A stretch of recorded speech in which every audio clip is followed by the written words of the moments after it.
வாழ்க வளமுடன். ஓம் நமச்சிவாய. அனைத்து தமிழ் உள்ளங்களுக்கும் வணக்கம். நாம் இந்த பதிவில் பிறக்கப் போகும் அக்டோபர் மாதத்திற்கான உங்கள் ராசிக்கான பலன் என்ன என்பதனை பற்றி விரிவாக காண்போம். பிறக்கப் போகும் இம்மாதத்தில் உங்கள் வாழ்வில் வளமும் நலமும் செல்வ செழிப்பும் பெற்று வாழ்வில் உயரிய நிலையை அடைய எல்லாம் வல்ல எம்பெருமானை வேண்டி விரும்பி கேட்டுக்கொள்கிறேன். இம்மாத கிரகநிலை என எடுத்துக்கொண்டால் ரிஷபராசியில் குரு பகவானும் மிதுன ராசியில் செவ்வாய் பகவானும் உள்ளனர். இம்மாத ஆரம்பத்தில் சந்திர பகவான் சிம்ம ராசியில் தனது பயணத்தை துவக்குகிறார். கன்னி ராசியில் சூரிய பகவான், புதன் பகவான், கேது பகவான் உள்ளனர். துலாம் ராசியில் சுக்கிர பகவானும், கும்ப ராசியில் சனி பகவானும், மீன ராசியில் ராகு பகவானும் சஞ்சாரம் செய்கின்றனர். இம்மாத கிரக பயிற்சி என எடுத்துக்கொண்டால் புதன் பகவான் அக்டோபர் மாதம் 10ஆம் தேதி துலாம் ராசிக்கு பயிற்சியாகின்றார். சுக்கிர பகவான் அக்டோபர் மாதம் 12ஆம் தேதி அன்று விருச்சக ராசிக்கு பயிற்சியாகின்றார். அக்டோபர் மாதம் 17ஆம் தேதி இரவு 7:40 சூரிய பகவான் கன்னி ராசியில் இருந்து துலாம் ராசிக்கு பயிற்சியாகின்றார். செவ்வாய் பகவான் அக்டோபர் மாதம் 20ஆம் தேதி அன்று மிதுன ராசியில் இருந்து கடக ராசிக்கு பயிற்சியாகின்றார். நீச்சஸ்தானத்திற்கு செல்லும் செவ்வாய் பகவானால் மிகப்பெரிய மாற்றம் உண்டாகும்.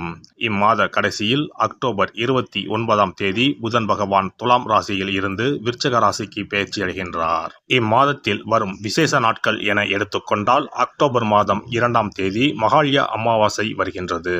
வருடத்திற்கு ஒரு முறை வரக்கூடிய இந்த அமாவாசையில் பித்ருக்கள் மேலோகத்தில் இருந்து பூமிக்கு வந்து நம்மை ஆசீர்வதிக்கக்கூடிய விசேஷமான நாளாகும். அக்டோபர் 3ஆம் தேதி நவராத்திரி விழா ஆரம்பம். அக்டோபர் மாதம் 11ஆம் தேதி ஆயுத பூஜை என்று சொல்லக்கூடிய சரஸ்வதி பூஜை வருகின்றது. அக்டோபர் 12ஆம் தேதி விஜயதசமி, அக்டோபர் 31ஆம் தேதி தீப ஒளி திருநாள். இனி உங்கள் ராசிக்கு இம்மாதம் நடக்க உள்ள சுப மற்றும் அசுப பலன் என்ன என்பதனையும், அசுப பலன் ஏற்படுமாயின் ராசிக்காரர்கள் செய்ய வேண்டிய பரிகாரம் என்ன, வழிபட வேண்டிய தெய்வம் யார் என்பதனை பற்றி விரிவாக காண்போம். இரத்த சம்பந்த உறவுகளுக்கு முக்கியத்துவம் கொடுக்கும் கடகராசி அன்பர்களே, நீங்கள் மனசாட்சிக்கு விரோதமான காரியங்களில் ஈடுபட மாட்டீர்கள்.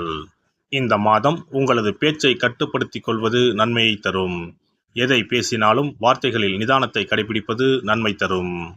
அரசாங்க ரீதியிலான காரியங்கள் கை கொடுக்கும். வழக்குகளில் சாதகமான போக்கு காணப்படும். பொருள் சேர்க்கை உண்டாகும். சிற்றின்ப செலவுகள் அதிகரிக்கும். நண்பர்களுக்கு உதவிகள் செய்வீர்கள். பணவரத்து திருப்தி தரும். வீண் பழி ஏற்படலாம். தொழில் வியாபாரம் மெத்தனமாக இருக்கும். பழைய பாக்கிகள் வசூலாவது ஆறுதல் தரும். வியாபாரம் தொடர்பான காரியங்களில் கூடுதல் கவனம் தேவை. உத்தியோகத்தில் இருப்பவர்கள் வீண் அலைச்சலை சந்திக்க வேண்டி இருக்கும். அலுவலகத்தில் யாரை பற்றியும் புறம் கூறாமல் இருப்பது நன்மை தரும். உங்களுடைய பொருட்களை கவனமாக வைத்துக் கொள்வது அவசியம். குடும்பஸ்தானத்தில் கேது பகவான் இருக்கிறார். குடும்பத்தில் இருப்பவர்களுடன் அனுசரித்து செல்வது நல்லது. கணவன் மனைவிக்கு இடையே மனம் விட்டு பேசி எடுக்கும் முடிவுகள் நன்மை தரும். பிள்ளைகளை தட்டி கொடுத்து எதையும் செய்ய சொல்வது நல்லது. உங்கள் கருத்துகளுக்கு மதிப்பில்லாமல் போகலாம். பெண்களுக்கு பணவரத்து திருப்தி தரும். வீண் பேச்சை குறைப்பது நன்மையை தரும். கலைத்துறையினர் வீண் விவகாரங்களில் தலையிடாமல் ஒதுங்கி சென்று விடுவது நல்லது. மற்றவர்களுக்கு உதவும் போது கவனமாக இருப்பது நல்லது. மனதில் மகிழ்ச்சி உண்டாகும்படியான நிகழ்ச்சிகள் நடக்கும். அரசியல் துறையினருக்கு கடின உழைப்புக்கு பின் முன்னேற்றம் அடைவீர்கள். எதிர்பார்த்த ஒப்பந்தங்கள் வந்து சேரும். மேலிடத்தை திருப்தி செய்ய கூடுதலாக உழைக்க வேண்டியிருக்கும். தொண்டர்களின் பாராட்டுகளை பெறுவீர்கள். மாணவர்களை பொறுத்தவரை கல்வியில் முன்னேற்றம் அடைய அதிக கவனத்துடன் பாடங்களை படிப்பது நல்லது.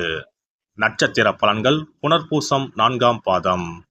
குழந்தைகளால் நன்மை பெறுவீர்கள். வாழ்க்கை துணை வழி உறவினர்களின் உதவிகள் கிடைக்கும். பொன் பொருள் சேரும். மனதில் அமைதி குறையும். எல்லா விதத்திலும் பரபரப்பு தொற்றிக்கொள்ளும். பங்கு மார்க்கெட் நல்ல லாபத்தை தரும். அரசியல்வாதிகளுக்கு பெண்கள் உதவியால் உயர் பதவி கிடைக்கும். பிள்ளைகளால் அனுகூலமும் லாபமும் உண்டு. பூசம் நட்சத்திரம். அனைத்து விதங்களிலும் நன்மைகளையே பெறும் கிரக காலகட்டத்தில் இருக்கிறீர்கள்.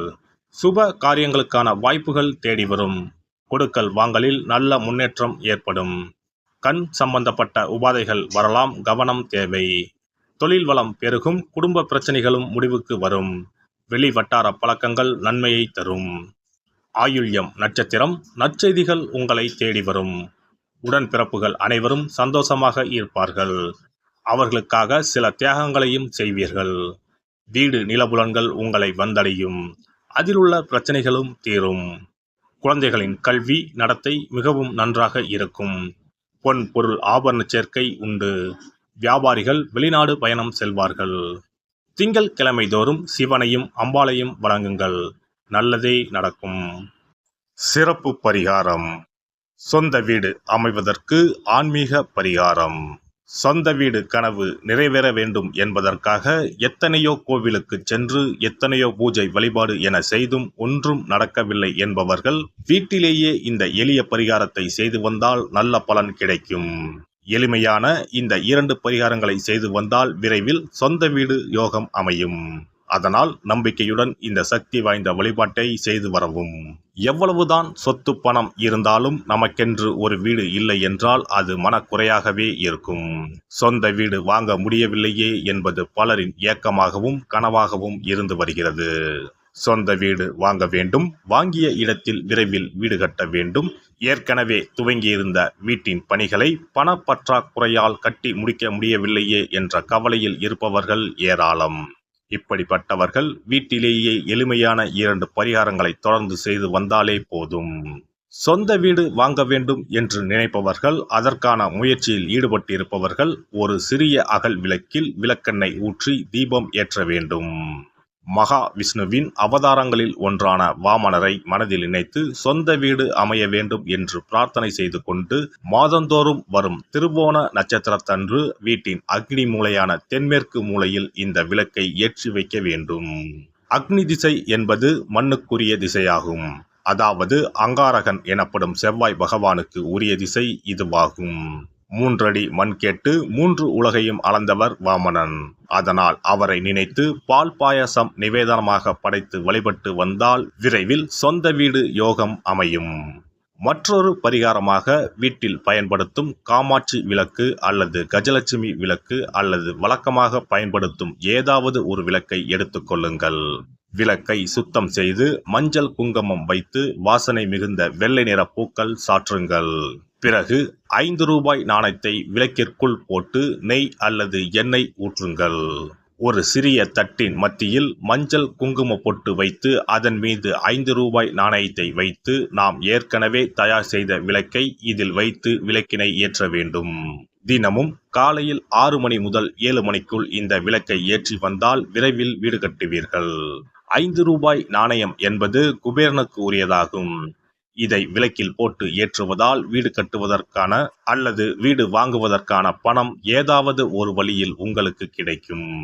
காலை 6 மணி முதல் 7 மணி வரையிலான நேரம் என்பது ஞாயிற்றுக்கிழமையில் சூரியன், திங்கள் கிழமையில் சந்திரன், செவ்வாய்க்கிழமையில் செவ்வாய், புதன் கிழமையில் புதன், வியாழக்கிழமையில் குரு, வெள்ளிக்கிழமையில் சுக்கிரன், சனிக்கிழமையில் சனி என நவக்கிரகங்களில் பாவ கிரகங்களான ராகு கேதுவை தவிர்த்து மற்ற 7 கிரகங்களையும் குறிக்கும் ஹோரை நேரமாகும். இந்த நேரத்தில் விளக்கு ஏற்றுவதால் நவக்கிரகங்களின் அருள் கிடைத்து பூமி யோகம் உண்டாகும். எந்த ஒரு பரிகாரம் என்றாலும் மனதில் முழு நம்பிக்கையோடும் இறைவனை உறுதியாக வேண்டி வழிபாடு செய்தால் மட்டுமே பலன் தரும். எளிமையான இந்த பரிகாரத்தை தொடர்ந்து செய்து பயன் பெறுங்கள். எல்லாம் வல்ல இறையருளால் நீங்களும் உங்கள் அன்பு குடும்பமும் உடல் நலம், நீலாயுள், நிறை செல்வம், உயர் புகழ், மெய்ஞானம் ஓங்கி வாழ்க வளமுடன். இந்த வீடியோ பதிவு உங்களுக்கு பிடித்திருந்தால் லைக் பண்ணுங்க, கமெண்ட் பண்ணுங்க, ஷேர் பண்ணுங்க, மறக்காம சப்ஸ்கிரைப் பண்ணுங்க, பக்கத்துல இருக்கிற பெல் பட்டனை கிளிக் பண்ணுங்க. நன்றி, வணக்கம். ஓம் நமச்சிவாய. சிவாய நம.